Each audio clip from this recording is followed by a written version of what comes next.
का कत्ल हुआ है।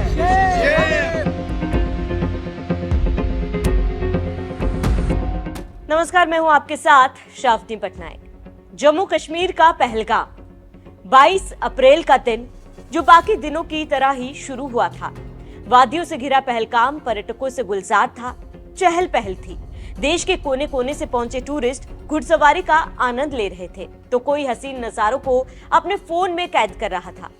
दोपहर होते होते ये खूबसूरत नजारे मंजर में बदल गई। चीख पुकार मच गई, वादियां गोलीबारी से बदल गई। आतंकियों ने पूरे इलाके को घेर लिया और पर्यटकों को मारना शुरू कर दिया। आतंकियों के कायराना हमले में 27 लोगों की मौत हो गई। इस घटना के बाद पूरा देश न केवल आहत है बल्कि गुस्से में भी है।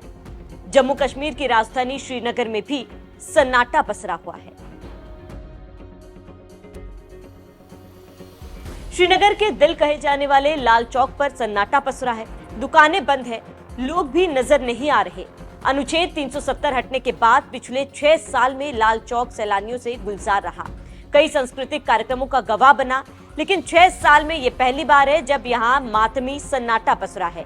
23 अप्रैल की सुबह श्रीनगर में भी पहलगाम का दर्द लेकर शुरू हुई। पहलगाम में आतंकी हमले के गम में धार्मिक संगठनों के साथ साथ ट्रेड यूनियन ने भी बंद का आह्वान किया।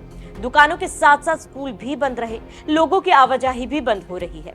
सड़कों पर केवल सेना की गाड़ियां घूमते हुए नजर आएंगी। श्रीनगर ही नहीं, जम्मू कश्मीर में हमले के बाद लगभग हर कहीं ये खामोशी फैली है। लोगों में गम और गुस्सा, मस्जिदों से संदेश। इस कायराना हमले के बाद लोगों में गम और गुस्सा दोनों है। स्थानीय लोगों ने पीड़ितों के साथ एकजुटता दिखाई, विरोध में कैंडल मार्च निकाला। इसमें युवा, दुकानदार और होटल मालिक शामिल रहे। इनके हाथों में हम शांति के लिए खड़े हैं और पर्यटक हमारे मेहमान हैं लिखी तख्तियां भी दिखाई थी। जो आज पहलगाम में टेरर अटैक हुआ है, हम पूरे पहलगाम की तरफ से इसकी पुरजोर मजम्मत करते हैं। जिसने भी ये बुज़दिलाना हमला किया है, हम पहलगाम के बाशिंदे, पहले हम हिंदुस्तान के बाशिंदे हैं, उसके बाद हम कश्मीरी हैं। हम उसकी तरफ से, अपने पहलगाम के अवाम की तरफ से इस बुज़दिलाना हमले का पुरजोर मजम्मत करते हैं। जिसने भी आज ये बुज़दिलाना हमला टूरिस्ट पे किया है, ये टूरिस्ट पे अटैक नहीं है, ये पूरी इंसानियत पे अटैक है।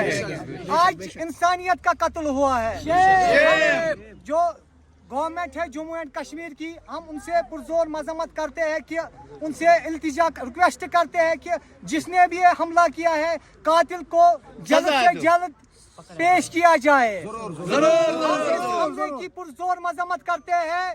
We want justice! We want justice! मजलूमों का कत्ल बंद करो। मजलूमों का। इसके अलावा पुलवामा, बडगाम, शोपियां, श्रीनगर के अलावा उत्तरी कश्मीर के बारामूला, बांटीपुर और कुपवाड़ा में भी स्थानीय लोगों ने कैंडल मार्च निकाला।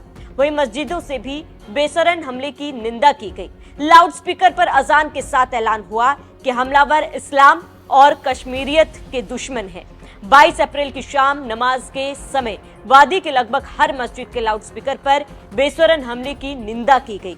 इस दौरान लोगों से कहा गया कि वो कश्मीरियत और इस्लाम के दुश्मनों की इस नापाक हरकत के खिलाफ अपना रोष जताने के लिए, बेसरन के बलिदानियों और उनके परिजनों के साथ अपनी हमदर्दी जताने के लिए कश्मीर बंद को कामयाब बनाए।